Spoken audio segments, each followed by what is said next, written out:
एक, मैं जग जीवन का भार लिए फिरता हूँ, फिर भी जीवन में प्यार लिए फिरता हूँ। कर दिया किसी ने झंकृत जिनको छूकर मैं सांसों के दो तार लिए फिरता हूँ। संदर्भ, प्रस्तुत पंक्तियों में कवि हरिवंश राय बच्चन जी ने अपने प्रेममय जीवन पर प्रकाश डाला है। प्रसंग प्रस्तुत काव्यांश हमारी हिंदी की पाठ्य पुस्तक आरोह भाग 2 में से संकलित कविता आत्मपरिचय से अवतरित किया गया है। इस कविता के रचयिता का नाम श्री हरिवंश राय बच्चन जी है। व्याख्या, कवि कहता है कि मैं इस संसार में अपनी सामाजिक जिम्मेदारी के साथ साथ बाधाओं और कष्टों को साथ लेकर अपना जीवन जी रहा हूँ।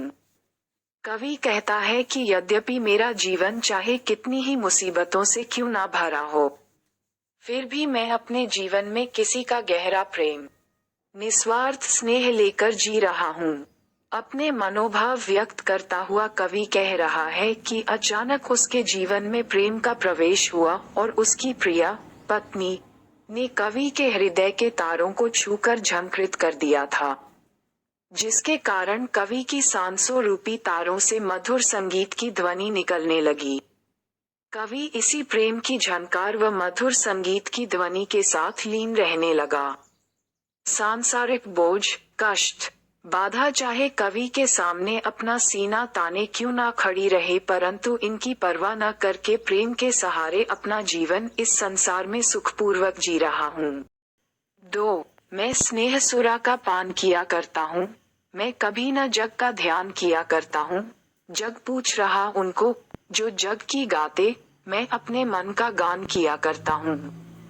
संदर्भ, प्रस्तुत पंक्तियों में कवि ने आत्म परिचय पर प्रकाश डाला है।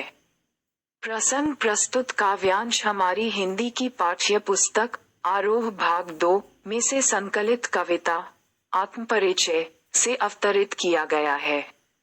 इस कविता के रचयिता का नाम श्री हरिवंश राय बच्चन जी है। व्याख्या, प्रस्तुत काव्यांश में कवि अपने विचार व्यक्त करते हुए कह रहा है कि स्नेह अर्थात प्रेम रूपी मदिरा का पान करता रहता हूँ।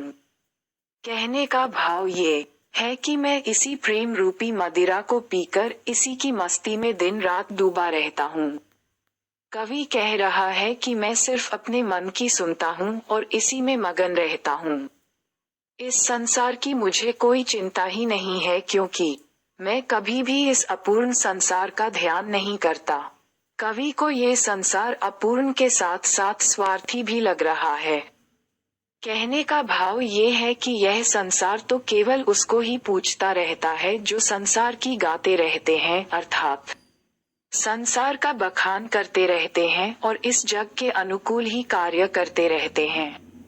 अगली पंक्तियों में कवि अपने मनोभावों प्रकट करते हुए कह रहे हैं कि मैं तो केवल अपनी मस्ती में डूबकर अपने मन की सुनकर अपने भावों के गीत गाता रहता हूँ। कहने का भाव ये है कि कवि अपने मन की भावनाओं व संवेदना को ही गीतों के रूप में गुनगुनाता रहता है। मैं निज उर के उद्गार लिए फिरता हूँ, मैं निज उर के उपहार लिए फिरता हूँ। है यह अपूर्ण संसार न मुझको भाता, मैं स्वप्नों का संसार लिए फिरता हूँ। संदर्भ, प्रस्तुत काव्यांश में कवि ने अपने हृदय के भावों को बड़ी ही रोचक शैली में प्रस्तुत किया है। प्रसंग प्रस्तुत काव्यांश हमारी हिंदी की पाठ्य पुस्तक आरोह भाग 2 में से संकलित कविता आत्मपरिचय से अवतरित किया गया है। इस कविता के रचयिता का नाम श्री हरिवंश राय बच्चन जी है।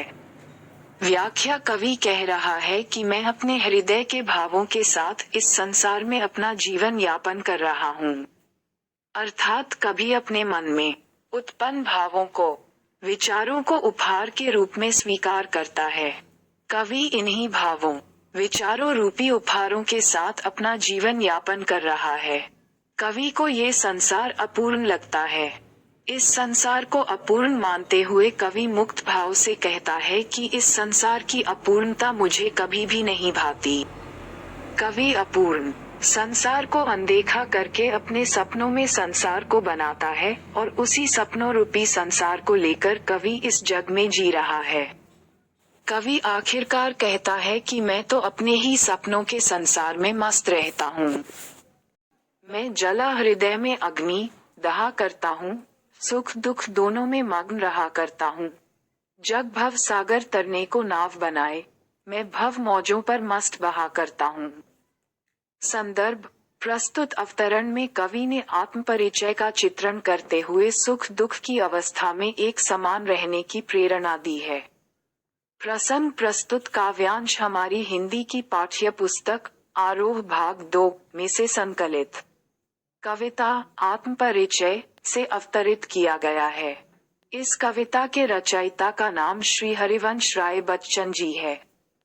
व्याख्या: कवि कह रहा है कि मेरे हृदय में प्रेम के वियोग की अग्नि जल रही है और उसी वियोग रूपी अग्नि में मैं दिन रात लगातार जल रहा हूँ, परंतु फिर भी कवि आशावादी विचारों से भरा हुआ है और स्वयं पर नियंत्रण रखते हुए दोनों यानी सुख और दुख की अवस्था में मगन रहता है। कवि कह रहा है कि मैं न तो सुख आने पर अत्यधिक खुश होता हूँ और न ही दुख आने पर अत्यधिक दुखी होता हूँ। दोनों ही अवस्था में एक समान भाव से रहता हूँ और ग्रहण करता हूँ। कवि सांसारिक मनुष्य के विचारों पर प्रकाश डालता हुआ कह रहा है कि इस जगत में रहने वाले मनुष्य इस संसार रूपी सागर को पार करने के लिए दिन रात नाव का निर्माण करने में लगे रहते हैं, परंतु कवि अपने विचार प्रस्तुत करता हुआ कह रहा है कि मेरी ऐसी कोई भी अभिलाषा नहीं है।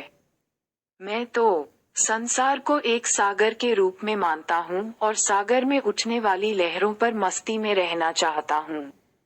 अर्थात कहने का भाव ये है कि इस संसार में रहने वाले व्यक्ति मोक्ष प्राप्ति के लिए नाम के रूप में किसी अन्य के सहारे की आवश्यकता को अनुभव करते हैं, परंतु कवि को ऐसे किसी भी सहारे की आवश्यकता नहीं है।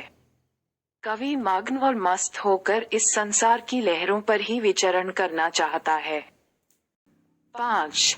मैं यौवन का उन्माद लिए फिरता हूँ, उन्मादों में अवसाद लिए फिरता हूँ, जो मुझको बाहर हंसा रुलाती भीतर मैं हाय किसी की याद लिए फिरता हूँ। संदर्भ: इस काव्यांश में कवि हरिवंश राय बच्चन जी ने अपने हृदय व जीवन की आंतरिक पीड़ा का वर्णन किया है।